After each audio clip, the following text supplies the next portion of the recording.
a huge week in professional golf, the PGA Tour, and we decided, I know it's short notice, and we're probably not going to, when you get an opportunity to watch the show, you're probably going to go, I didn't even know the show was live.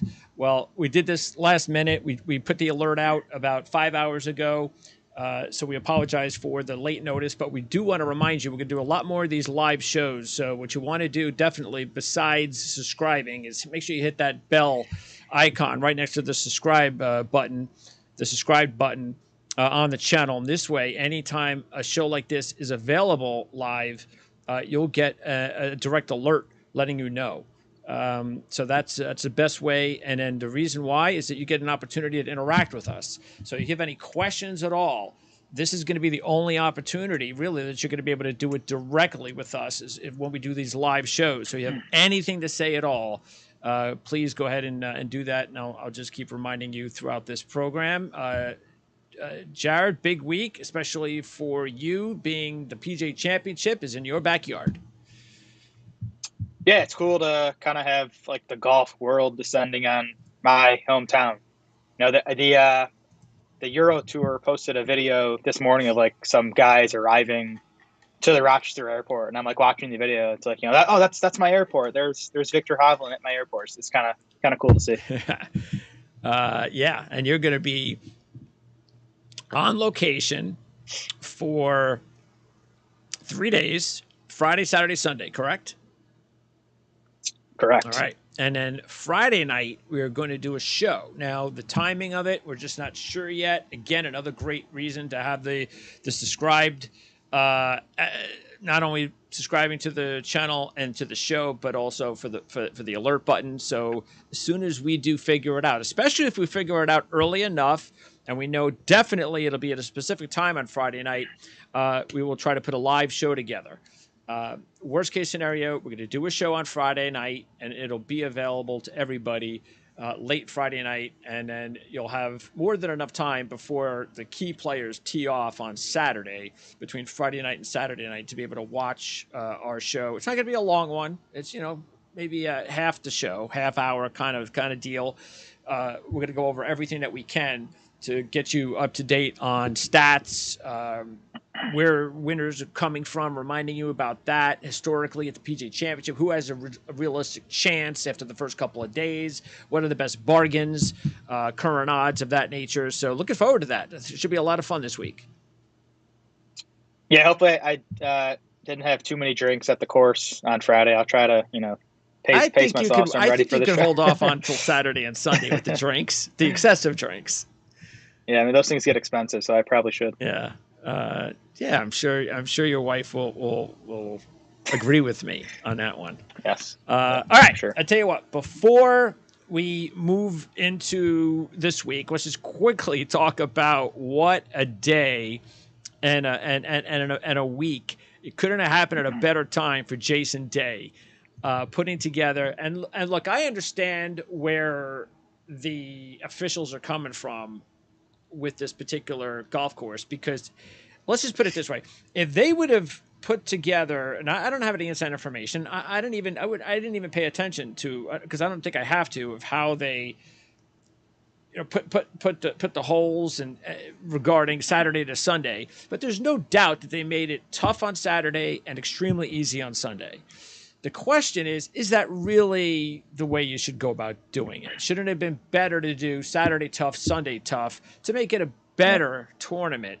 But if they want this type of golf, then they had it, because everybody was going low and going crazy on Sunday, including Jason Day. Yeah, I mean, that's my least favorite course on tour. I mean, some of the easy birdie fest courses are fun. That one to me is just, there's just nothing to it. I'm pissed we missed on it, because how many times have we said on this show this year that Jason Day is going to win this season?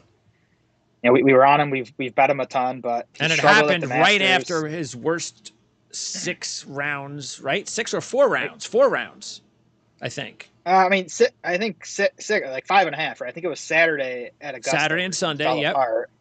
And then he missed the cut at Wells Fargo. 4. The numbers were bad. He just threw us off the scent. Yep.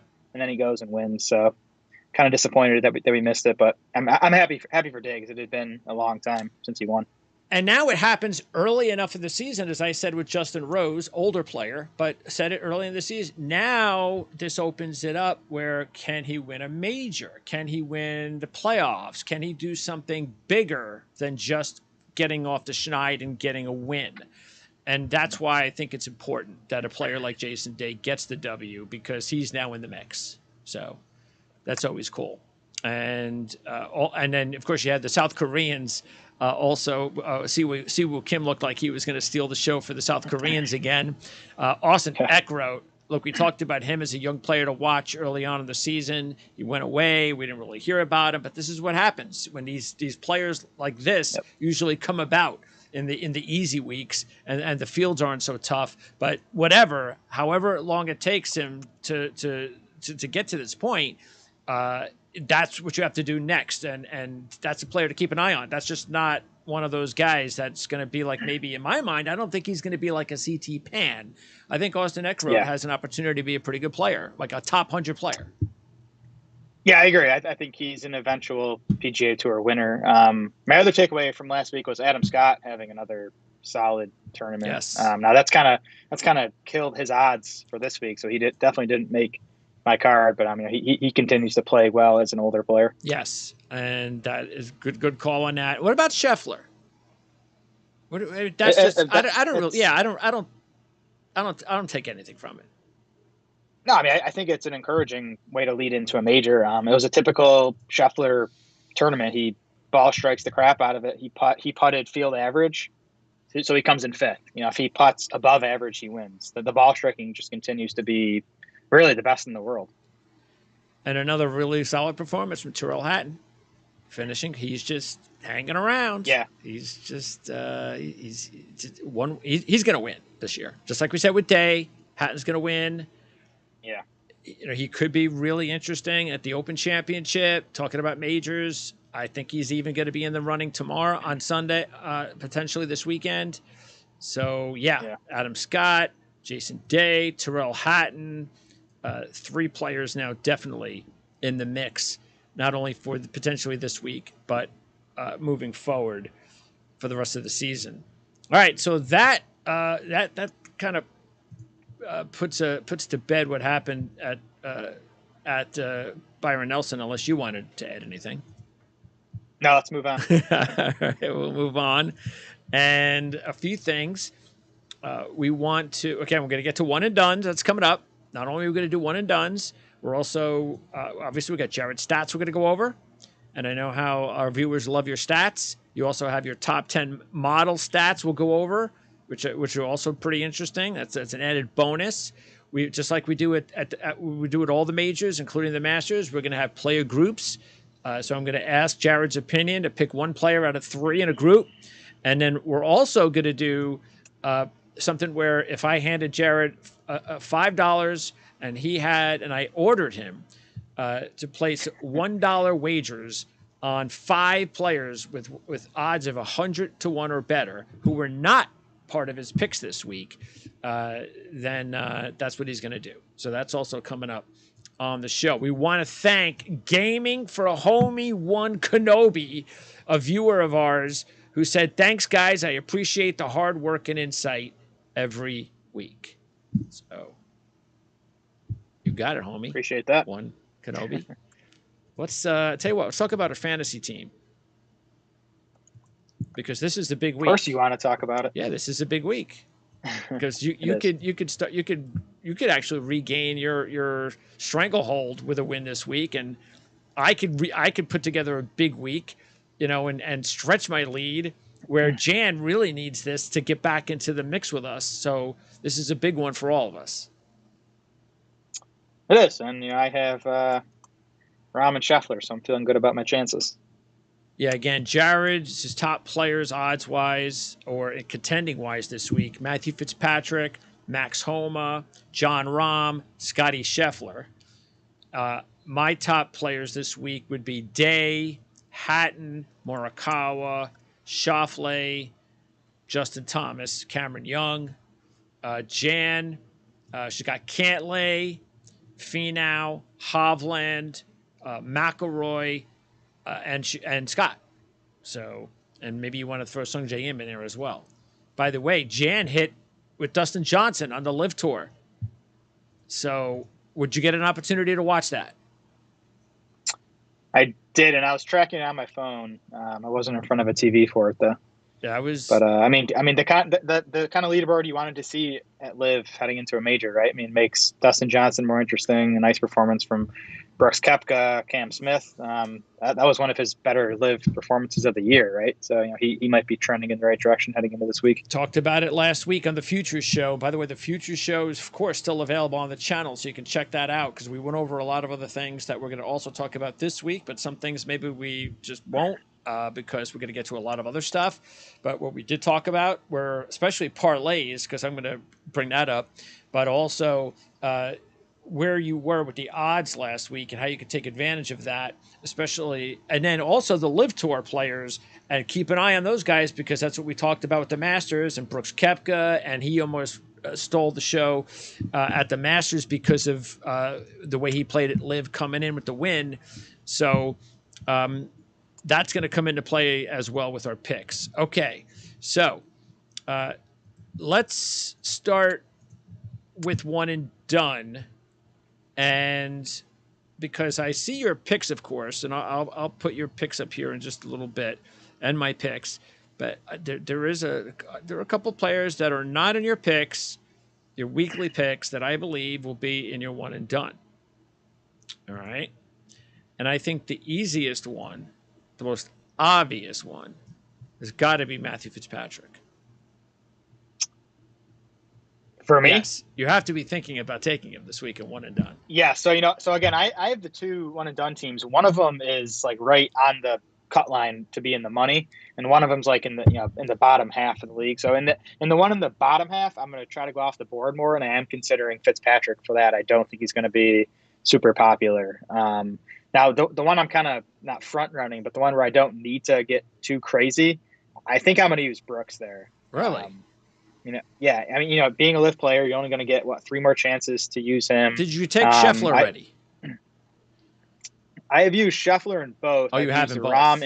I've used Rahm in one of the two. Okay.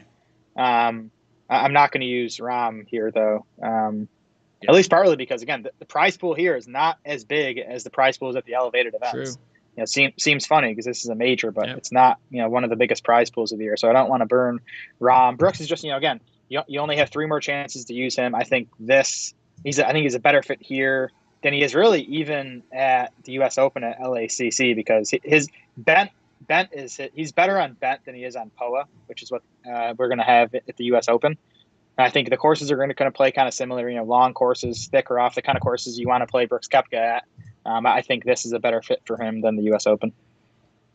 I totally agree with where you're coming from because of the fact that right now I'm leaning towards taking Cameron Smith.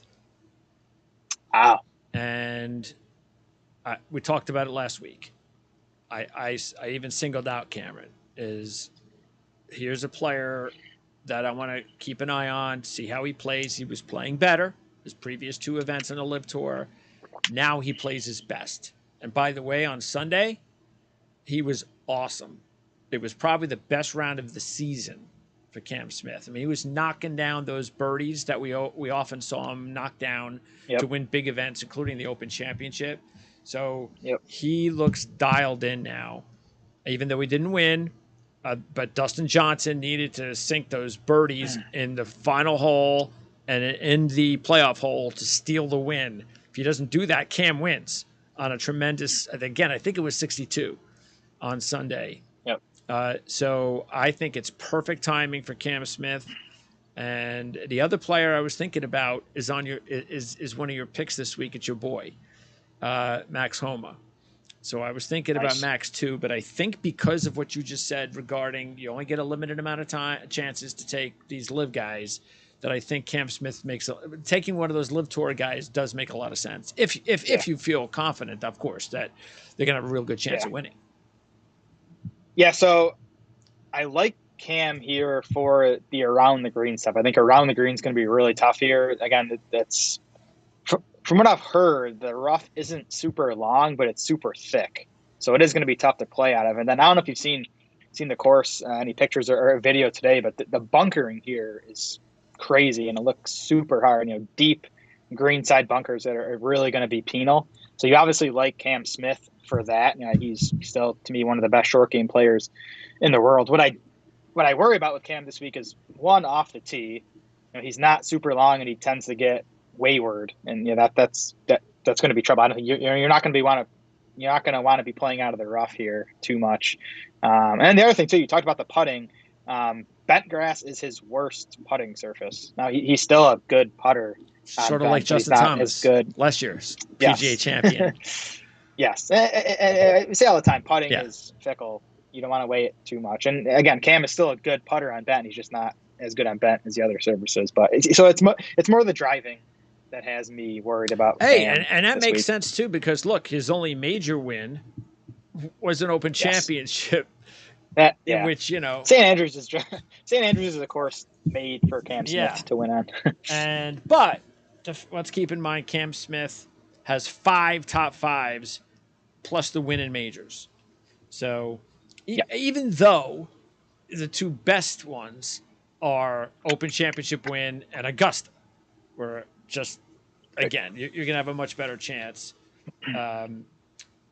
of if you're not the most accurate. Just look at Phil Mickelson of not being the most accurate player off the tee and still being able to accomplish something. But Cam was 13th last year at the PGA Championship, which was his best finish in any PGA Championship.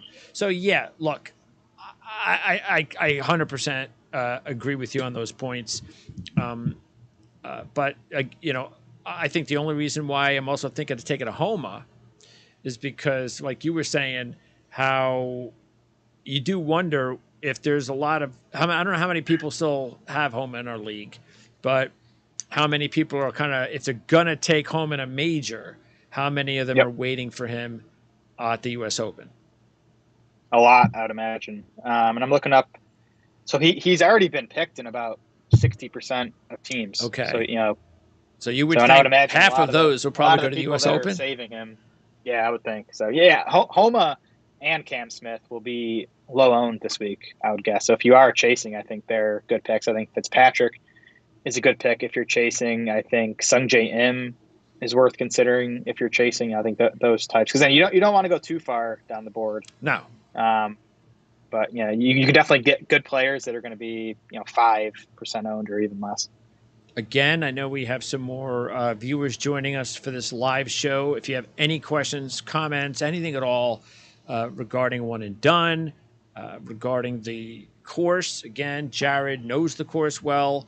He's going to be there all weekend, and anything at all, just let us know in the chat area, and we will definitely respond to what you have to say.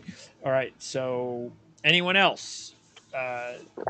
We just talked about Koepka and Cam Smith. What about DJ? Yeah,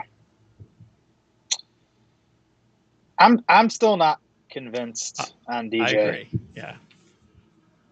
And the betting number has been crushed since he won, so he's not a bet for me, and I'm not going to go there in One and Done. Yeah, because if you look at it, DJ has not played all that well this year. This was his only top 10, I believe, in the Live Tour this year. So and he did not play well at the Masters, where he usually does. Yeah, so I agree. That's why if I'm going to take anyone in Live, you go with the other guys. And you know what? I said this last week too, and he played well, and that's Patrick Reed. I still think Patrick Reed is somebody to keep an eye on. He's not being talked about, and I mean his odds are excellent this week. I didn't pick him on my picks, but I came close to picking him. He was one of the players that I was close to picking. Because you're getting 70-1 on Patrick Reed. And Patrick Lee, again, he's playing pretty well. So he's not playing great. He's not playing awful. He's just playing well enough that it only takes 1 week for Patrick Reed to put it all together. I have the odds pulled up in front of me right now at DraftKings. He's now 100-1. He's gone on DraftKings. I think. Yeah, I think Patrick Reed is just discount Cam Smith. I think their games are very similar. They can get wayward off the tee, but they're both excellent around the green and putting. Wow. So to me, if I'm betting one of those guys, give me Patrick Reed at 100-1 over what's Cam Smith now, like 35-1. Yeah, because I think they're similar players. Smith's a better version of the player at this point in their careers, but again, I think they're kind of similar in how they score. Yeah. So I'll update those odds, of course. But yeah, the odds, because I haven't looked at the odds since this morning, because Cam was 28 to 1. So now he's Cam 35. is now he's 35 to 1 now. Yeah, yeah. The odds have shifted a ton today. Some guys have gone in the wrong direction. Some guys have gotten bigger. All right. Okay. So yeah. So as far as and look, obviously we're going to go over our picks, and that'll still have a lot to do with what we're thinking about with our one and dones. Injury wise, have you heard anything regarding Jordan? No, I mean he's still in the field as of now. I don't know if he played today. I'm sure we could figure that out. I have some buddies going tomorrow and Wednesday to practice round, so I'll talk to them, see if they see anything on Spieth, and I can post it in the comments of this video if people want to check that out. Okay, sounds good. Yeah, I don't. From what I was reading myself, it didn't sound like it was going well. Like we weren't sure last week whether it was a combination of gearing up for this week, trying because this is his opportunity for the Grand Slam, having a good year. Maybe he was getting tired. Maybe his wrist isn't 100%, but it's not as bad as people would think it could be. But we don't know. Maybe it is bad because it's sounding like there are people out there not very optimistic about him this week. So yeah, wrist injuries are tough. Now again, I mean we don't know anything about his or how serious it is, but just generally, I think we mentioned it last week. Daniel Berger had a wrist injury. I think it was 2 years ago, and it kind of plagued him for most of the year. Where is he? Right, Berger? Yeah, that's a good point. No one knows. No one knows. So, and what was Zalatoris' issue with? Was his back? Back, yeah. Yeah, it's unfortunate. That's one of the guys I would have loved to have seen in person this week, but yeah, it's too bad. Maybe he'll be there watching, and I can chat it up with him. There you go. Behind the ropes. Tell him to come on our show. There you go. All right, so let's now go over some key trends for this week.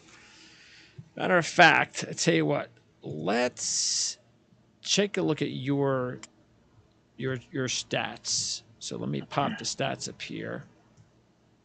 All right, so Jared is going with the top 10 in stroked gains,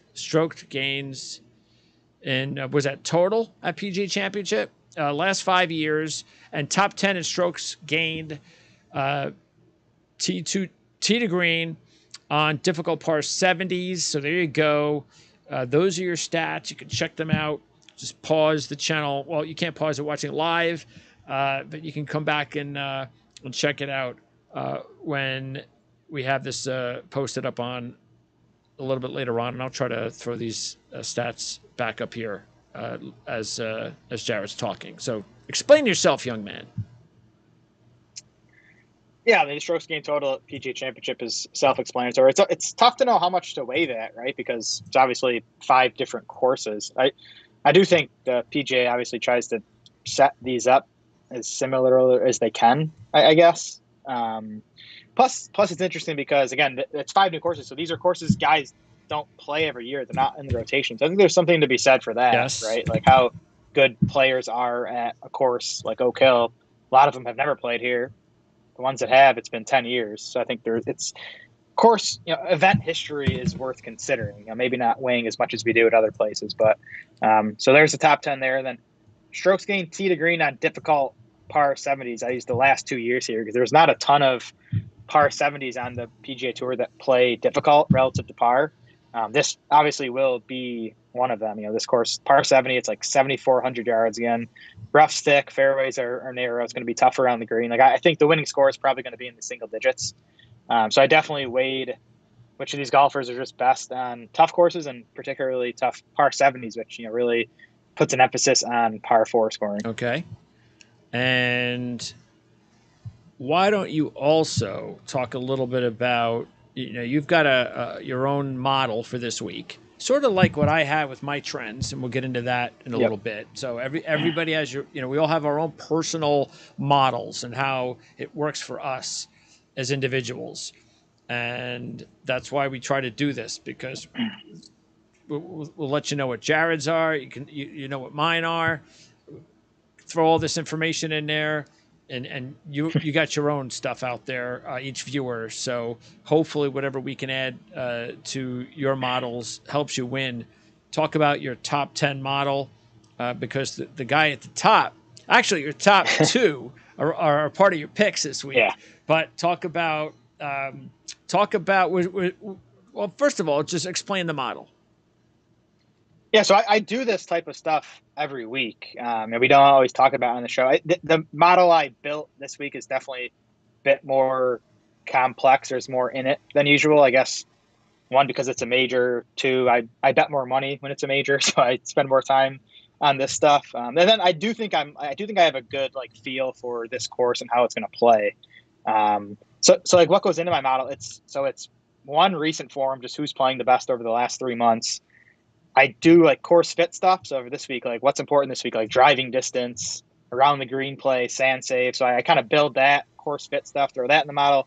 Strokes gained putting on bent grass is in the model for me. These greens are bent grass, so I looked at that. And then I did throw in some stuff, who's the best on difficult courses. So you put all that in, you weigh it at different percentages, and it spits out, just who are the best players based on those numbers. And you see, obviously Rahm and Scheffler are in here. They're 3 and 6 though. We have Finau at 1, Cantlay at 2, Sungjae comes in 4, Max Homa 5. Then again, it's Rahm, Scheffler, Xander, Tyrrell Hatton, Jordan Spieth, and Rory McIlroy at 10. Those are your top 10 in my model this week. Yeah, I only have one on your list, and that's Tyrrell Hatton at 8. But Homa would have been in there too, because you picked him, so I stayed away from him, which again, I might pick him for the one and done. All right, so there's your model. And was there anyone, that's the top 10, was there anyone that was not in the top 10 that surprised you that they weren't?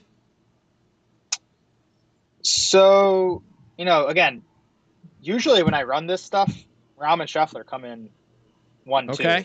So the fact that they didn't this week is interesting. Cam Young came in lower than I expected. He's 21st in my model this week.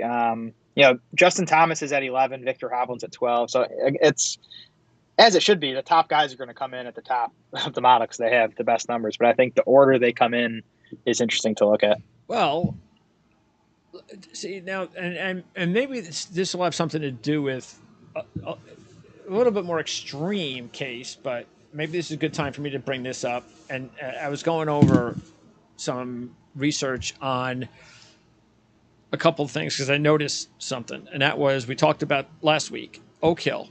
So Oak Hill was part of the PGA Championship in 2003 and in 2013. So Sean McKeel won in 2003. He was the 169th ranked player. Duffner won it in 2013. He was the 21st ranked player. Now, in that 2013 Duffner win, only 5 players ranked in the top 10, only 5 players who were ranked at the time going into that event in the top 10 ended up in the final top 29 of that event in 2013. So not a lot. Matter of fact, you only had 2 in the top 7 that were ranked in the top 7 ranked that were in the top 20. Only 2. So top 20 finishes, 13 PGA Championship, only 2. Top 7 players, top 20. 2003, now besides having the 169th ranked player, you had rankings in the top 9 finishing, besides McKeel, rankings of 27th, 28th, 58th, 64th, 74th, and 85th. So I bring that up, and then I go, all right, well, let me just take a look at what happened in the Masters this year. Rahm, 3rd in the country, wins. Hovland, 9th in the country, 7th. They're the only 2 players that were ranked in the top 10 in the world coming in that finished in the final 9 at the Masters. Other rankings included 30th, 38th, 70th, 118th, and 425th. Now, of course, Koepka was 118 because he's in live. And 3 of the 6, and of course, this is important to note, as we found out afterwards, were live tour players. So that's also important to note, but a little bit different kind of side note. So yeah, so you bring up, well, Scheffler and Rahm, not exactly. So maybe they're 1 and 2, so maybe bring them down. So I don't know. I think it's important to not just think that a top player is going to win this week. Let's just put it that way. Or even that every top player in the world is going to be in contention. There are going to be a handful of players that are going to rank between 30 and 100 or 30 and 60 that are going to be there in the mix at the end. Now, whether they win or not, that's a different story. Yeah, for sure. And we've talked about this on the preview last week, but this course is much different now than it was 10 and 20 years ago.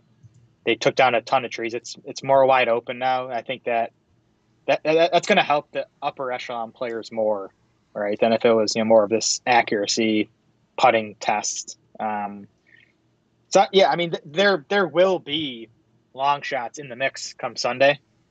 I'm not going to spend too much money betting on them though. No. I do think you're going to get someone 50 to 1 or lower that's going to win this. Yeah, that's but you definitely need to, as always. I wouldn't put everything into just the top players. Just keep an eye on some long shots this week, for sure. And then some of the other trends we talked about last week. Americans have won 7 straight PGAs. So I think that's interesting because of the fact, if you take a look at major trends, the last 3 major winners were international players. That's a streak that I'm not sure. Because I know international players were having a kind of hard time putting it all together with not necessarily majors, but I don't know whether it's, you could say, Ryder Cup, or even it just seemed like in a lot of big events, could even be the playoffs, that Americans seem to dominate. You tell me, what do you think about overall international players versus USA players right now, whether you want to say Ryder Cup or who's going to end up winning the championship this year and who's going to represent most of the majors? Do you think it's even, or do you think one has an edge over the other? I mean, I would lean towards the U.S. I think the way they set up major courses favors the U.S. guys, just generally speaking, because I feel like the Americans tend to be more of the longer hitters. Not to say, obviously Rahm, Rory, Hovland, they can bomb it out there, but a lot of the other best Euro players are more, not finesse players, but, accuracy around the green types. I just feel like nowadays they set up these major courses to be bombers tracks, and I do think that favors the Americans a little bit. Yeah, I think, let's see, if you look at the Tour Championship winners, let's see, Rory. If you take Rory out, it's all Americans. Mm-hmm. Yep. So Rory is like the only one since Stenson in 2013 to win the Tour Championship. Yeah, and I mean the U.S. is a big favor in the Ryder Cup. I don't know if you've looked at those. Oh, really? Yet, but yeah, I guess it's I guess it's in the U.S. No, that's the thing. It's in Italy. Really? Which the U.S. hasn't won in Europe in a while. But I mean, you look at the rosters, and the U.S. has a better roster. It's not to get too far into Ryder Cup, but it's like guys 7 through 12, U.S. is much stronger. At the top, the Europeans can compete. Because again, they have Rahm and Rory and Hovland. But it's when you get to the back half of the teams, the U.S. just has better depth. All right. So, and then just some other quick trends to go over. Again, we talked about some of these last week. Tiger Woods, the last player to win the week before or in his previous event before playing here. He did it in 2007. So Jason Day. So you have Jason Day. You have Dustin Johnson. You have Adrian Meronk.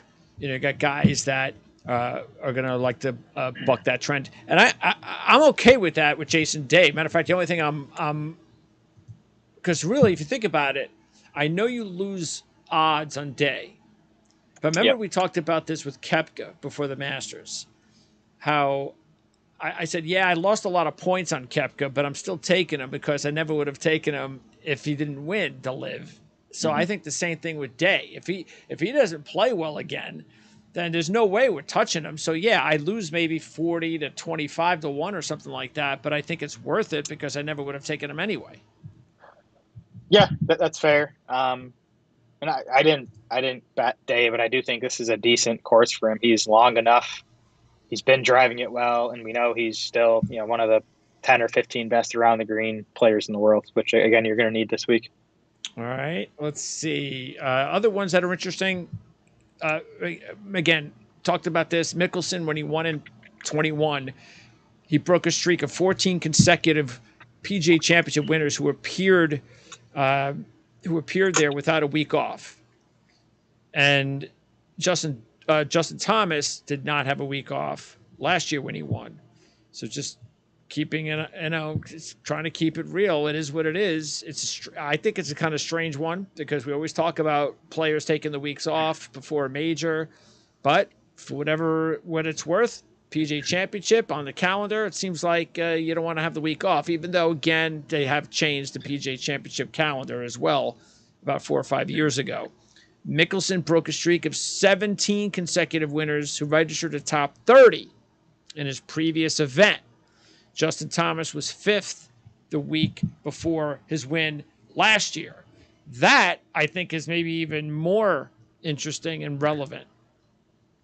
So, top 30, you want your player definitely coming into this event playing reasonably well. And by the way, the last 25 winners made the cut in his previous event, which doesn't bode well for Jordan Spieth or Sam Burns. Well, that's good because I'm not betting either of those guys. But yeah, I mean, you don't want to be searching for your game heading into a major. It's not the spot to find your game. All right, and quickly, just because we'll talk about this on Friday, only 2 of the last 17 winners began round 2 with the lead, including opening the second round in 33rd, 33rd, and 34th place in the last 6 years. And this is a perfect reason too that you're thinking about taking Jordan Spieth, even though he was 15 to 1 or 14 to 1, and now he's 40 to 1. You know what? Yeah. If you still like him, just wait, just because I actually don't even care. I don't need to see Jordan Spieth in the top. This is right there. Just proof right there. I don't need to see him in the top 5 after round 1. I just need to know that he's healthy. And if he's healthy and he's, say, 25th after the first day, then, hey, you know what? Maybe I'll take him because if he's 25th after the first round and he's healthy and I was going to take him before he got hurt, I'm going to get odds after the first round now of probably 50 to 1 or 60 to 1. So that's a player that I would definitely wait for at least one day. Me too. Yeah, Spieth down to 45 to 1 now, too, by the way. I don't think anyone's betting him. So, he could get to 50 to 1 or 55 to 1 by the time we get to Thursday. Okay, now we're going to go over the current odds, and I'm going to post the picks here. Let's get this logo out of the way, and here's our picks. All right, so our picks are up, and as we go through the picks, let's also talk about a couple of quick. By the way, how about these notes? And we talk again the last 2 winning scores. And do you think this is going to change? The last 2 winning scores at the PGA Championship are 5 under and 6 under. I think it'll be in that area. I don't think anyone will get to double digits under par. Okay. So even though you think this is going to help, again, the reconfiguration is going to help the better players, you don't think that's going to matter much in the score? No, I don't think it's easier necessarily than it used to be. I just think it's different. Okay. And then we also talked about how 3 of the last 4 winners of the PGA Championship had already won the PGA Championship. Justin Thomas, Phil Mickelson, Brooks Koepka. 4 of the last 6 PGA Championships have been won by 2 players, Brooks Koepka and Justin Thomas. Another reason why, if you're looking at, I don't know, if you're looking at maybe a Rory or a Jason Day, that kind of type of player, it's not a bad idea. All right, let's go over the first group. And the first group has, of course, the top 3, as it usually will be. Scheffler, Rory, Rahm. Is this easy? Even though you're getting double the money on Rory now, this is different.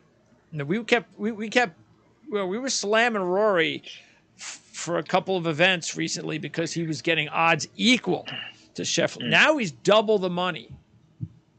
They're tempting us to take him. So are you asking me which one? Are you asking me which one I bet or just straight which up? One you bet based on the odds? Which is the best bargain? Which is the one you go with? Well, it's good to know. I'm still not going with Rory though. I would still bet. I'd go Rahm here. And I'm looking at the updated odds. Scheffler is actually the favorite now on DraftKings. He's 7-1. Rahm is 7.5 to 1. I just think Rory's 14 to 1. I think that's about where he belongs. He's not. It's not a big 3 right now. It's a big 2. It's Rahm, Scheffler, and then it's Rory with Xander and Cantley and all those guys. And I would go Rahm over Scheffler again. Rahm's higher in my model. Did you know Scotty Scheffler since the start of 2022 is 131st in this field in sand saves? Oof. Well, that's not good. Now he doesn't hit it in the sand very often because he's so damn accurate. Too, but still, that to me that's a reason to not bet him this week. It's just there's a chance he struggles because these bunkers, there's a lot of them, and they're really tough. So that could be the reason he doesn't win. And he's also not very good on bent grass. Correct. So that's a combination right there. Now, we talked about this last week, and this is why you want to, if you didn't get an opportunity to watch the show, watch it for the U.S. Open and Open Championship, because we reminded you guys about parlays with the week before. And remember, we touched up on the Scotty Scheffler one about how to try to take advantage, because we knew Scheffler at odds last week of 9-1 was the best we were going to get.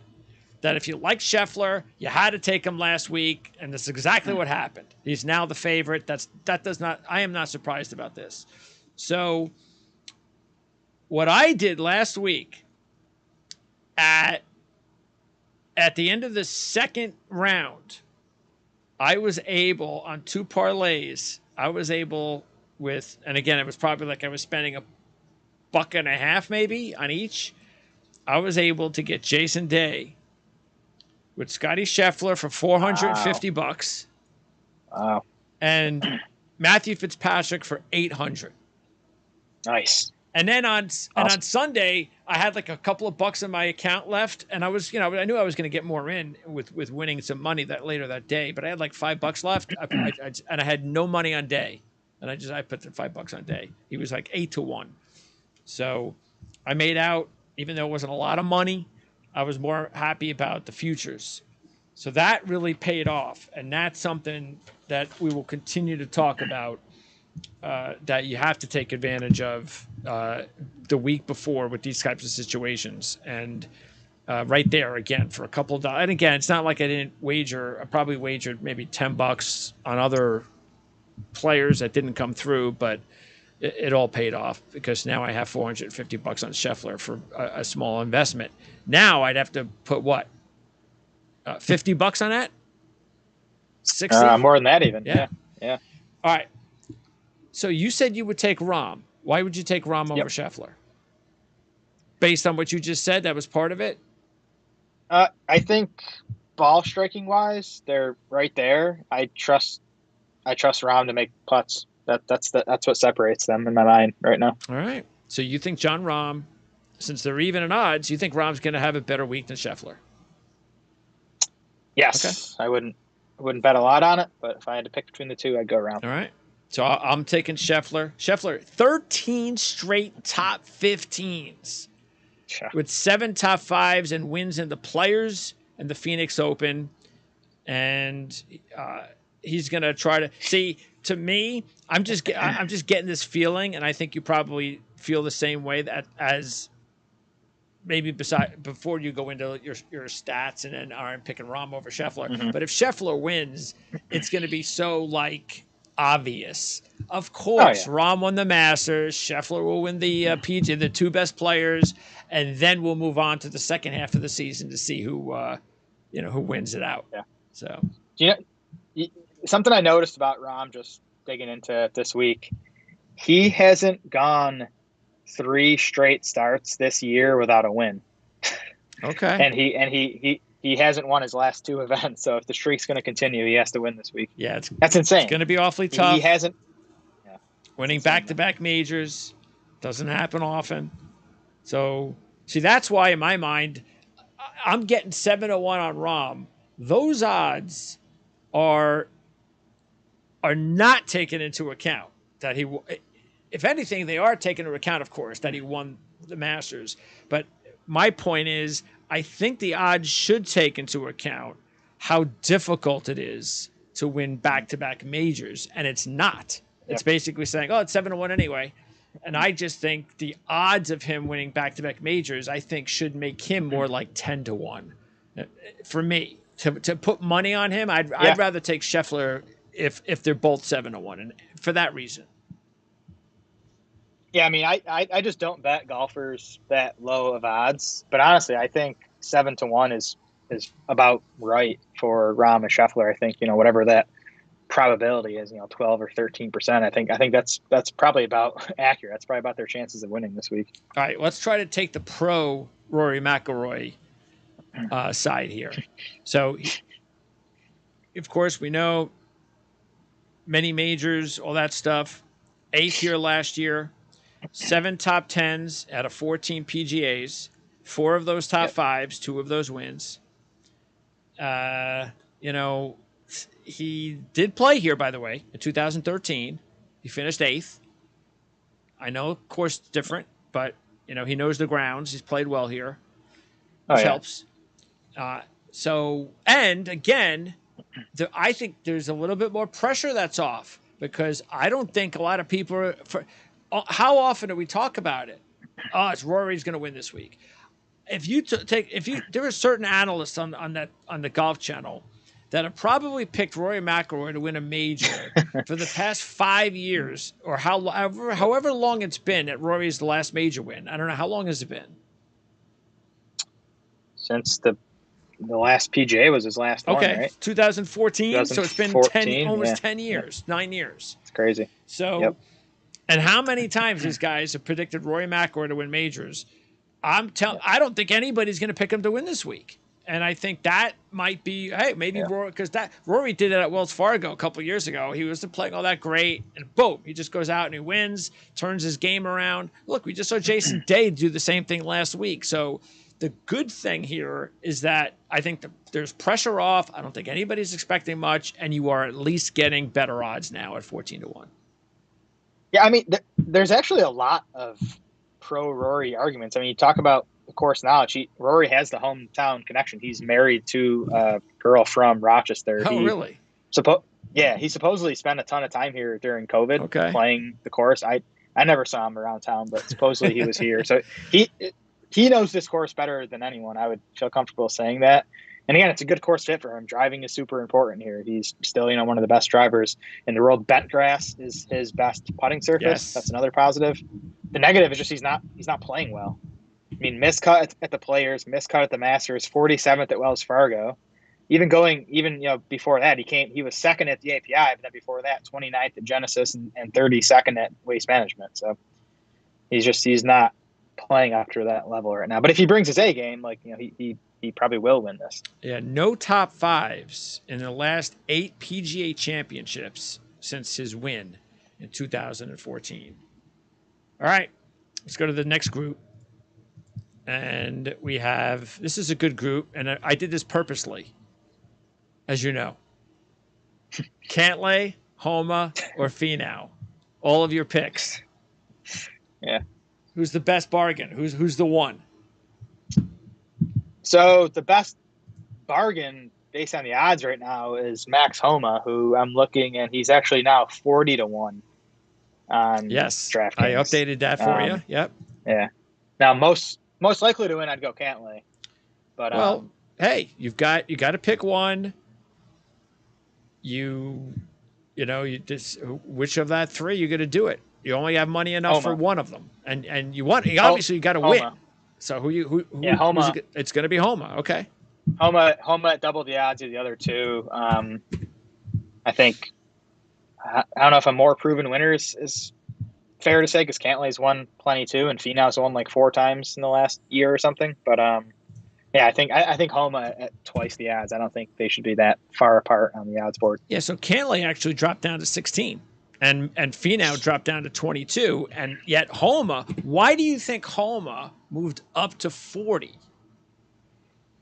He's just kind of been out of sight, out of mind lately, I guess. Like he came what? He came 8th at Wells Fargo, but prior to that, it was miscut at RBC and then a 43rd at the Masters, and he just hasn't been near the top of leaderboards much lately. But I still think he's a top 10 player in the world. I think this is a good course fit for him. I get he struggled in majors, although he did come 13th at the PGA last year. That was his best major finish. Right. So.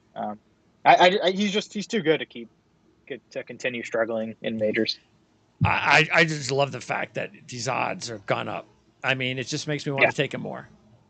And I would not even consider him had he not showed us something at Wells Fargo.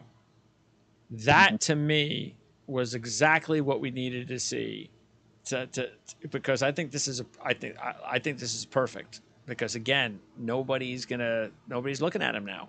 Why? I mean, I think they're missing the boat on this. And what we do need now, I don't know. I haven't looked at Homa's track record. Maybe that's something we can do in the future. But we both know that. I don't know if it's after the first round or second round. Usually, it's the first round. Once he gets off to a good start. Again, either day 1, day 2, and he's in contention. He's on that first page leaderboard. He is extremely tough to beat at that point. That's the thing. Homa, Cantlay, Finau. Tell me those 3 guys are in the final group on Sunday. Who would I want to have? Even if the odds were the same. That's easy. I would pick Homa. Yeah, that's easy. Yeah. And you just got to get there. It's easy. To get there on Sunday. Yeah, it's easy for us because Cantlay, even though he's excellent on bent. And his best major finish was here in 2019. Yep. The fact is, he only has 3 major top 10s over his career. And he has just two top 5s this year. 2. RBC, he had one way back at Genesis. It wasn't until the RBC 3rd that he actually had another top 5. So it's like, wait a second. He hasn't exactly played great. He's never really done well at majors except for the one time here a few years back. And he's the 5th choice to win the major. Oh, come on. No.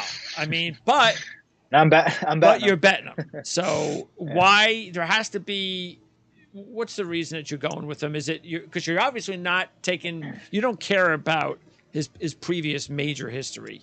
You're going with everything else. No. Yeah, I mean similar to Homa, like I think Cantlay's too good to keep struggling in majors. I will say generally he's better on easier courses than tougher courses, which I don't love. But that's like the only knock I have against him this week. He's playing better than the finishes you rattled off. Because if you look at the last 3 months, strokes gained total, Rahm is 1st, Scheffler is 2nd, Wyndham Clark is 3rd, but then Patrick Cantlay is 4th. You mentioned the bent grass putting stuff. Cantlay's 1st in this field. He's 1st in the world as a bent grass putter. 6 of Cantlay's 7 career solo PGA Tour wins have come on bent grass. So the bottom line is, if you're going to take Patrick Cantlay to win a major, you do it this week.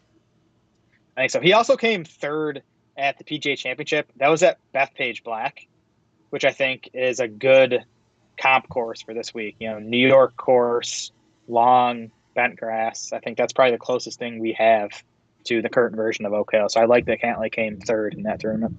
All right. And then what about Finau? Because Finau, again, I thought that Yeah. He was 30th here last year. He's got 3 top 10s, had 8 PGAs. His best finish was 4th in 2020.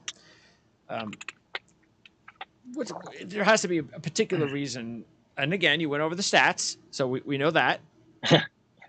But you also have to have a feel, So why for you now?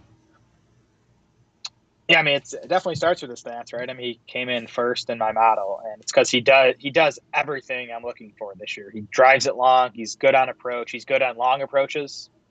He's 8th best in scrambling. I think people don't think of Finau as a good short game player, but he's 8th best in this field in scrambling. He's also 7th in this field in strokes gained total over the last 3 months. He's playing really well.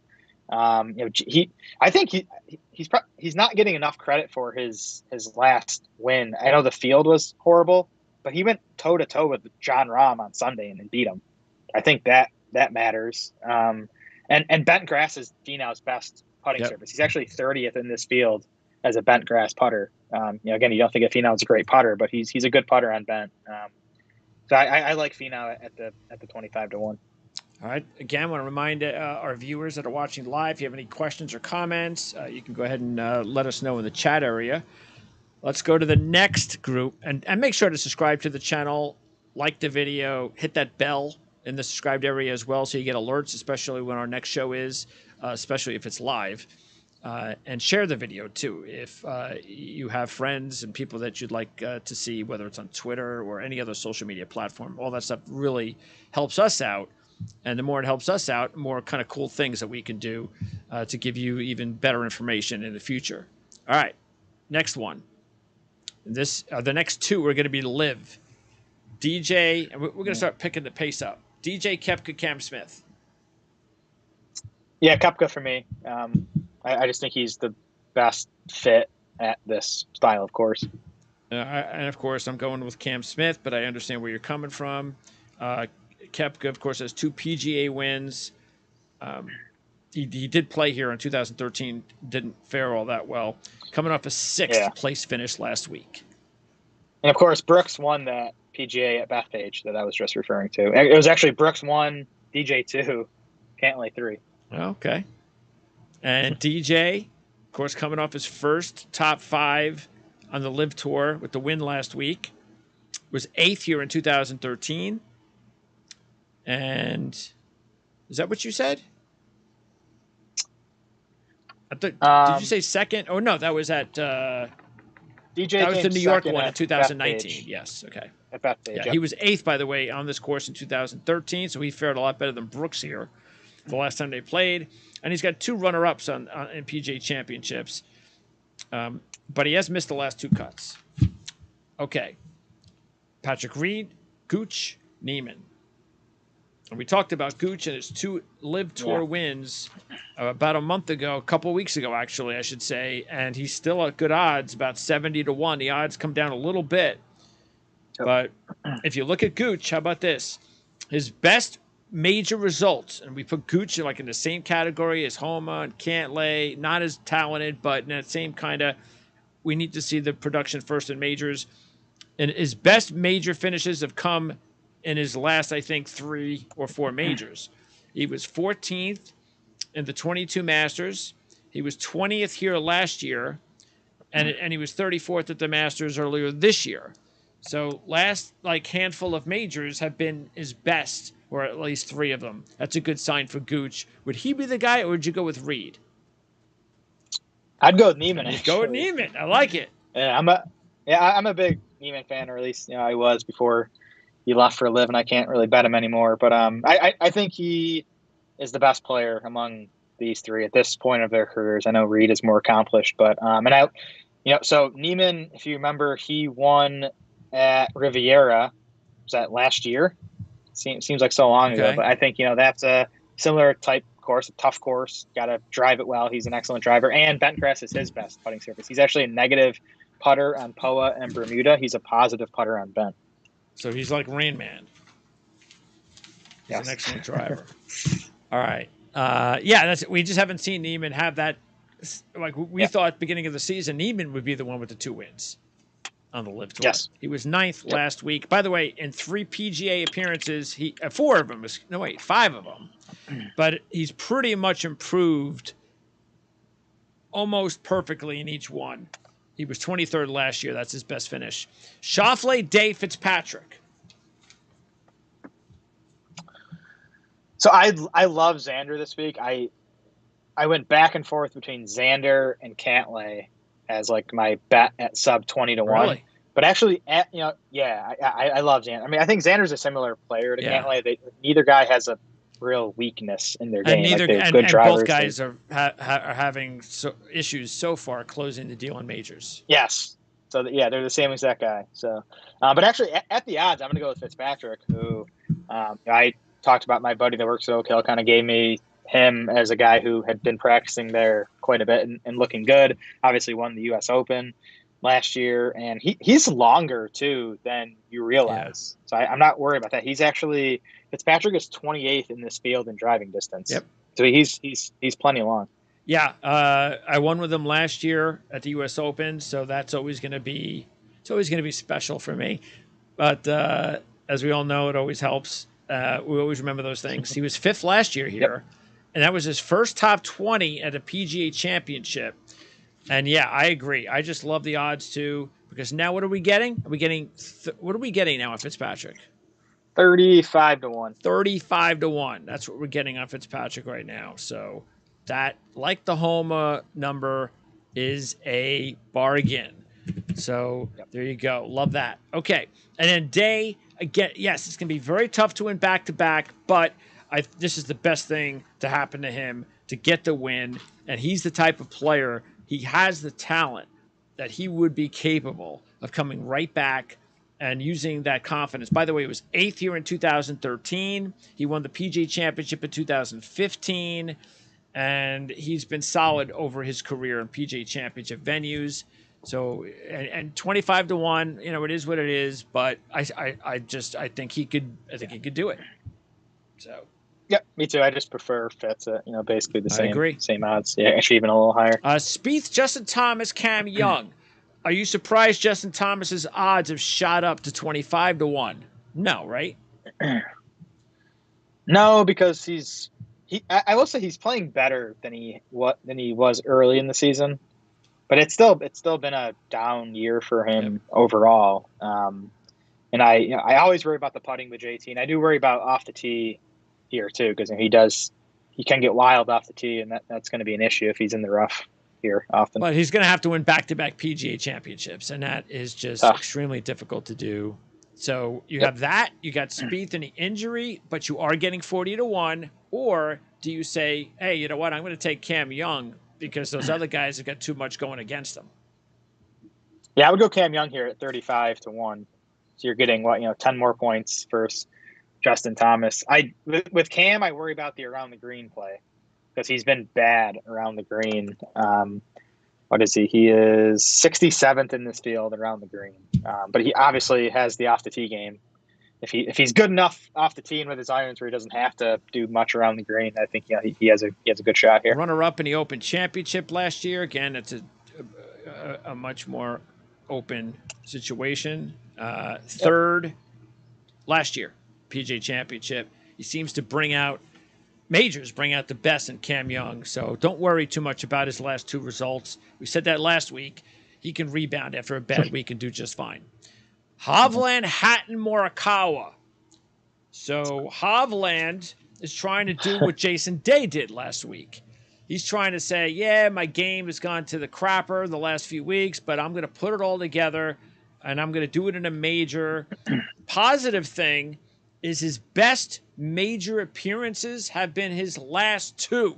That's a great sign. Yep. 7th at the Masters, 4th at the Open Championship. And we talked earlier in the season that I was looking forward to Hovland maybe picking him at the Open Championship. So I still have that open. So what do you think about but you got Hatton, of course, who's on fire, and you're getting better odds at 40 to 1. And then you have Morikawa, who has not played as well as he played early on in the season, the 2020 PGA champion. Yeah, I'm going to go Hatton here, who is he has the longest odds at 35. It's the same reason for Hovland and Morikawa that I don't love them here. It's the short game. But neither guy is good around the greens, and I just think unless they're pinpoint all 4 days pounding greens, which they're both capable of. But it's just tough to count on that, and it's tough to expect you're not going to need your short game. I just think that's going to hurt both guys. Okay, Burns, Im, or Matsuyama? You're going to take Im, aren't you? Yeah, Sungjae pretty easily for me here. Don't love the spot for Burns. Hideki's always interesting in majors. I just think he has a good game for majors. He strikes it well. He's good around the green. It's just always the putting you got to worry about with Hideki. But Sungjae, I mean, you watched the show. You know I've been betting him all year. The numbers have been there for him. The results have been there. He hasn't won, but I mean, 8th, 7th, 16th, 6th. Those are his last 4 results. He's right there. What I don't like, I don't know if you saw this, Sungjae played in Korea this past week. He flew to Korea to play some hometown event. Wow. And he flew back, I'm assuming, today or whatever. He red-eyed it. Oh, so he was able to win. Okay. That's at least he won. He won some event against nobodies. But just I don't know. A win's a win. To do that the week before a major though, flying across the world. I don't know. But you're right. I'm sure it'll be fine. Yeah. They're All right. Fowler, Scott, or Rose? And by the way, just so you know, because you don't know my picks, I have all 3 of them. Wow. They're my 3 basically long shots. So I just saw Rose is 110 to 1 right now. How about that? I might add that to my card when we get off here. He would be my pick among these 3. We looked at that, top player strokes gained total at PGA's. Justin Rose is second on that list. Really? His last 3 PGA championships, 13th, 8th, and 9th. And he's playing well this year. So I think he's a good bet at 110 to 1. And he's got a whole month of rest. So if you don't care about for an that older guy. Need to play the week before deal, he's got a whole month rest. And like you said, 6th at the Players, 16th at the Masters, 25th at RBC his last time out. He played this golf course twice, 13 and 03. And in PGA's his last, let's see, he's got 11 top 25s and 20 PGA championships with 5 top 10s and 2 top 5s. And he's got 10 top 35s in his last 11, including 4 top 10s and 2 top 5s. So, Justin Rose, I mean, that is a bargain at 110. And Scott, we talked about, he's really, I mean, the question, though, now is, we said he did it last year in the playoffs, back-to-back top 10s. I think he was 5th in both of them. He did it again these 2 weeks. Can he do a third? Why not? I mean, he's 38. He's a little younger than some of the other older guys, like even Justin Rose. But and he did play here both times, 23rd in 03, 5th in 2013. There you go.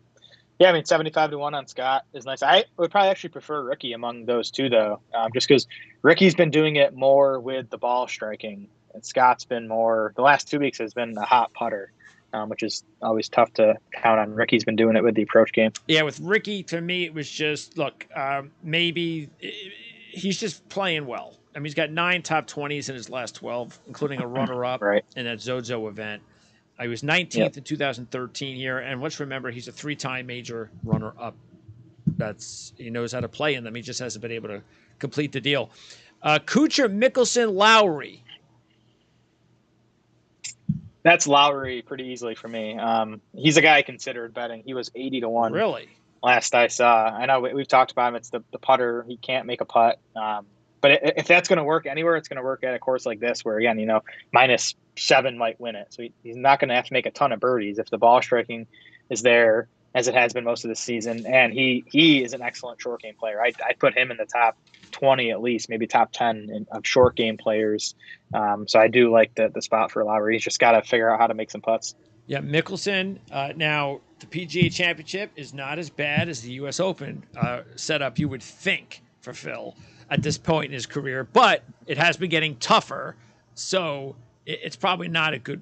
And if you look at it, Mickelson did not fare all that well in his 2 previous trips to Oak Hill. Kuchar may not be a bad idea. I know he's trending in the wrong direction, but he is just what is he 180 to 1, and Yeah. I think he's definitely one of those guys we're going to talk about in a second that's worth a buck. Last one, I just figured I'd throw in some first-time winners this year: Kitayama, Moore, or Clark. I think I'd go Wyndham Clark. I definitely prefer him. I know he's I think Taylor Moore's twice the odds of Wyndham Clark though, so it's close between those two. No, Clark's 90. I'd go Clark at 90 among these three. Again, talked about it. Top 3 in strokes gained total over the last 3 months. Yeah. Jon Rahm, Scotty Scheffler, Wyndham Clark, number 3. He's playing awesome, and he is one of, if not the longest players in the field. He's first. He's first in driving distance, so it's a good course fit for him. Yeah. By the way, Moore 150 to 1, and Kitayama 250 to 1. All right. So give me your 5 players. You got $5, a buck each, and it has to be somebody other than, and we're going to get to your picks and the players to round out. Mm-hmm. Can't be Gary Woodland or Keegan Bradley. Those are two of your picks, even though the odds have come down to Woodland now 90 to 1. So it has to be 100 to 1 or higher. Who are you going with? Yeah, so we've at least mentioned 3 of these guys already. Justin Rose at 110. Taylor Moore, I do like. What'd you say? He's 150 now. He's playing well. Taylor Moore, if you look at the last 3 months, is 16th best in this field in strokes gained total. So he's been playing well for a while. He's a longer hitter, a good fit for him. By the way, I don't know if you noticed, but it's interesting. I just gave you that question. I have Kitayama, Clark, and Moore on my bench on my fantasy team. Oh, can you bench someone else? Because I think they're all good fits. But I can't, I'd have to push out maybe Denny McCarthy. I think I'd do that because McCarthy's a shorter hitter. I don't love him in this spot. But I can't really push out anybody else. Go ahead. Yeah, so I have Kitayama on my list as well at 250. He has missed 4 straight cuts since winning the API. But I don't know, maybe he's just been partying after getting his win. It's think, he won the API, an elevated event. He beat a similar field to this. Yeah, he's a long hitter. He's decent enough around the green. It's a good fit for him. Those are the 3 of them. 4, I have Mito Pereira at 110. I mean, hasn't been playing that great, but I know. Wouldn't that be sweet though if he won this after last year? It would be. 110 to 1. 110? 110 last I checked. And then my last guy, one of my favorites, Cam Davis. 180 to 1. The game is starting to round back into form. He's one of the longest players. He's 12th in this field in driving distance. I like that. He's a good around the green player. I like that. Bent grass is his best putting surface. So again, I don't think he's totally back yet, but I think he's trending up, and it's a pretty decent fit for his game. Okay, and then explain why you're going with Keegan Bradley as your 4th choice and Gary Woodland as your 5th choice, even though this is now becoming a habit with you, Gary Woodland. I mean, I'm just a sucker for types like Gary Woodland. If you look at his numbers, here's his numbers over the last 3 months. Let me pull this up just as far as how good he's been as a ball striker. Okay. And obviously the putting is horrible. The short game is horrible, which is a major concern. Yes. But if you're betting someone at 110 to 1, there's going to be problems with him. Yes. But last 3 months, 3rd best in this field off the tee, 6th best in driving distance, 5th best in strokes gained approach, and he's 2nd best on long approach shots from 200 plus yards. Okay. So you just look at that, he should be 30 to 1. But again, the guy can't chip, can't putt, but I'll take a shot at, maybe he just gets lucky in those 2 departments. Or maybe he just gets hot on the putter. Exactly, which happens. It does happen. 3 starts ago, he gained 4 strokes putting. There you go. It's possible. And then Keegan, he's an East Coast guy. He's from the Boston area. Look at some of his best results have come on East Coast courses on bent grass. He's a positive putter on bent, negative on Bermuda and POA. He's also a good difficult course player. He's 21st on those difficult par 70s we looked at, and of course he won the PGA Championship back in 2011, so he does at least have that experience. All right. So the picks are up there, by the way, because I know you haven't seen them yet. So I've told you about my picks. I told you about the 3 long shots. Yep.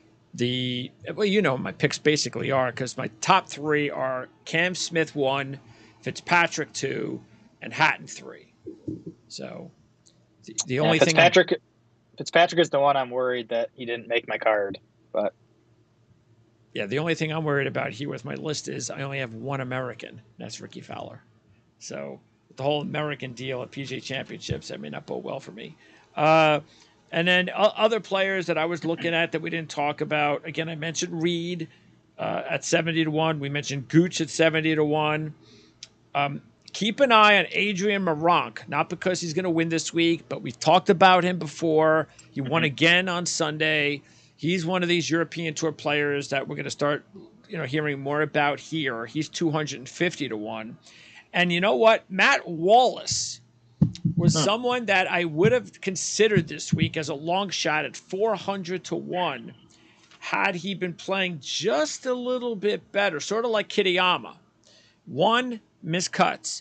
Because Wallace, let's not forget, I'm sure most people have or may not even know it, but he was 3rd in the PGA Championship back in 2019.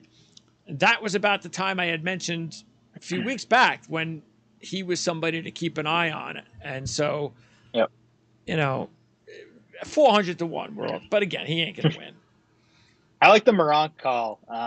I'm going to be playing some DraftKings this week, and he's a cheap player that I'm going to be, putting in at the bottom of my teams. For me, the 3 guys I didn't bet that I strongly considered were Xander, Sungjae, and Fitzpatrick. Okay. And Chris Kirk, 250-1? Chris Kirk comes in 18th in my model. That's not bad. It's really good for a 200-1 guy. He was just 5th last year. Yeah, he's just. I looked at his numbers, and he's kind of trailed off since that hot stretch he had, including the win. Plus, he's really short, so it's gonna be tough for him out there. Harold Varner was trying to get into the 50s on Sunday, so he was really strong on Sunday, 250-1. But he's never really performed well in majors. I'm looking her up right now. Well, I thought he was in the mix at the PGA. Was he?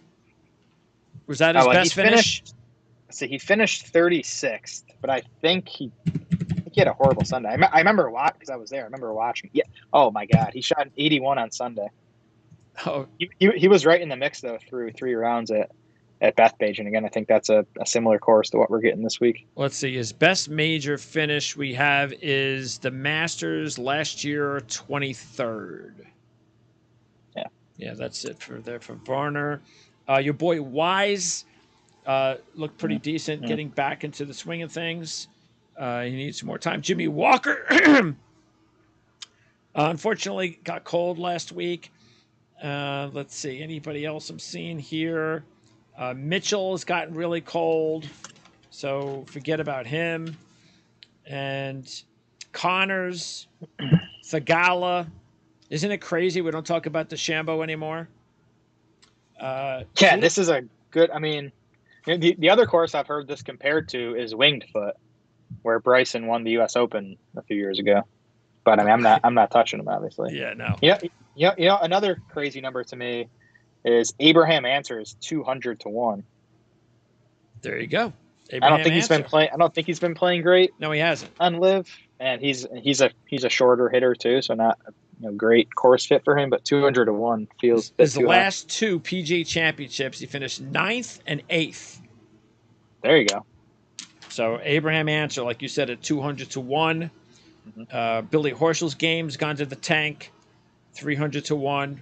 Victor Perez is another European Tour player that is playing pretty well. Won Abu Dhabi this year. And last year, the PGA Championship, he finished 20th. Oh, wait, no. Excuse me. In 2020, he finished 22nd at the PGA Championship. That was his best major finish. And he's 300-1. He's another one of these. By the way, Seamus Power, 180-1 was 9th last year. I believe that's his best major finish. for that player. All right, so we are going to be back on Friday. Can't tell you when just yet. As soon as we know, if we do have a firm grasp on a specific time, we will let you know. And the best thing, again, is hit the bell on the subscribe portion of the channel. You'll know exactly when, if we're going to have a live show. You'll know exactly when that'll be available, just in case we know. Even if it's a few hours beforehand, we'll try to do a live show. And I look forward to talking to you in a few days, Jared. This should be a lot of fun. For sure, yeah. And again, check the YouTube comments beneath this video. If I hear anything from people at the course over the next couple of days, I'll add that to the comments. Awesome. That's very nice of you, Jared. Nice of you. I'm here to please the people. All right, let's do some winning this week. How about that? Yeah, we're due. Well, I'm due. Let's make some money. And we'll talk again on Friday. So appreciate everybody out there that's not just, of course, watching the live show. We know it was last minute.